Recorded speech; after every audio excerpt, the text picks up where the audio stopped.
سلامونه ملګرو، په دې هیله راته تاسو به ټول ښه او روغ اوسېږئ. ملګرو نننۍ طریقه ډېره زبردسته طریقه ده او اکثره ملګرو پوښتنه کړې وه چې د فیسبوک کې ځان ته څنګه پیج جوړ کړو، یوه صفحه څنګه د خپل نامه یا په بل نوم جوړه کړو.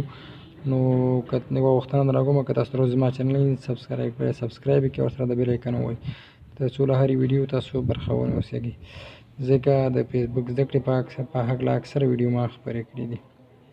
ګورئ تاسو ته د فیسبوک پیج یو نشان ښیم، دغلته زه یو فیسبوک پیج لرم. ګوره د فیسبوک زده کړه په نامه اکثره ملګرو لایک کړی دی. ګورئ فیسبوک او د فیسبوک پیج ترمنځ فرق دا ده چې په فیسبوک کې تا سره 50,000 نه زیات ملګري نشي یو ځای کېدلی. کله چې ته یو پیج ولرې په میلیونونو کسان تا سره ملګري کېږي او تاسو بیا ښه مشهور یې او ښه پوسټونه کوئ یا یو ښه لیکوال یې، هغه ستاسو پورې اړه لري چې هر څه په اړه تاسو پیج جوړوئ هغه تاسو دلچسپي ښیي. نو په کوم شي کې چې ډېره دلچسپي ښیي هماغه په هکله یې جوړه کړئ. دغلته به راشئ د پیج ته، په دې به کلیک وکړئ، بیا به دغه بره کریټ چې لیکلی ده دلته کلیک کوو، بیا په دې ګیټ سټارټ باندې کلیک کوو. نوی پیج جوړوم، تاسو ته مکمله طریقه ښیم. بیا به دلته نوم ورکړو، په هر نوم چې جوړوئ چې هر شي کې تاسو ښه دلچسپي ښیي په خپل نوم یې جوړوئ، د یو ټکنالوژي په اړه جوړوئ، اسلامي معلوماتو په اړه جوړوئ، چې هر یو شي په اړه جوړوئ تاسو دلته نوم ورکړئ. زه خپل نوم ورکوم امین ګل شیرزاد. ستاسو پورې اړه لري چې هر یو شي په هکله پیج جوړوئ کړئ، خو د هغې مطابق باید تاسو پوسټونه هم بیا وکړئ. بیا به دغه ټک مار آن کړئ. کله چې دا آن کړئ دا به کلیک کړئ I want to use this page to sell product or service، مطلب یو شی خرڅوئ او یا یو خدمت وړاندې کوئ. ښه دلته سلیکټ کټګوري کې چې هر یو تاسو انتخابوئ، ستاسو د پیج مطابق یو دانه انتخاب کړئ. نو زه ورته انتخابوم دا لومړی بوکس میګزین، دا به انتخاب کړم. دې لاندې یو بله کټګوري کې خپل پیج مطابق یو دانه دلته مې انتخاب کړئ. پبلیشر زه دا انتخاب کوم او نیکسټ کلیک کوم. لږ انتظار کوم. ښه دلته ګوره زموږ پیج جوړ شو. بس دلته به د نیکسټ کلیک کوو او یو پروفایل او کور فوټو ورته ولګوئ. دلته ادرس درنه غواړي، تاسو که ورکوئ ورکړئ، که نه ورکوئ هم ورکوئ. خو زه ورته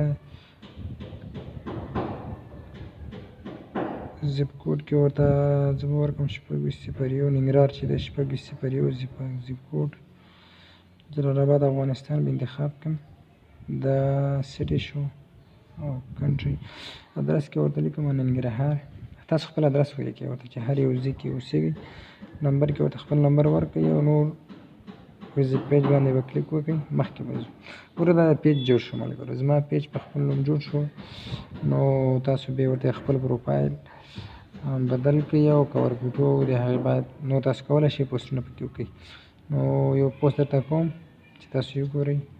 دغلته ملګري هم ګوره دا انوایټ فرینډز چې کړی ده په دې کلیک وکړئ. تاسو ملګري دعوت کولی شئ دې پیج ته چې یاره زما دا پیج لایک کړه او هغوی ته یو انیمیشن کوډ ورځي بیا چې کله تاسو دا وکړئ نو هغوی بیا تاسو پیج لایک کوي.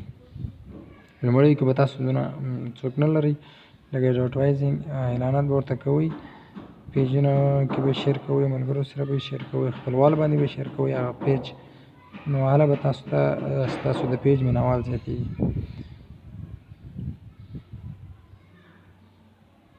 بس دغه طریقه به ملګرو ته یې هم لیږلی شئ. لیږلو اوس یو پوسټ درته کوم، ګوره کریټ ا پوسټ، په دې به کلیک وکړم. نن روژه ده نو سلام ملګرو، 15مه روژه ده.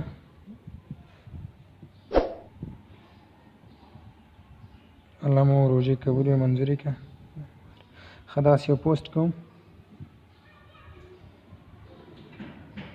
تاسو ته صرف طریقه ښیم. چې زما پیج جوړ شو که نه. دا دی ګوره ملګرو، اوس به وګورو چې پوسټ وشو او دا اوس تاسو کولی شئ شیر یې کړئ، پیجونو کې شیر کوي. ګوره به د شیر کلیک وکړئ، په خپلوالي شیر نو باندې چې کلیک وکړئ په خپلوالي شیر کوئ. شیر ټو فیسبوک، شیر آن فرینډس، ټایم لاین د ملګرو په ټایم لاین هغه کوئ، په ګروپونو کې، په یو پیج کې، یو میسج کې چاته لیږئ هم کولی شئ. نو دغه ملګرو طریقه به د هرې چا سره سره تنګ شوي نه او ویډیو تر لایک په اخره کتلی او السلام علیکم ورحمة الله وبرکاته.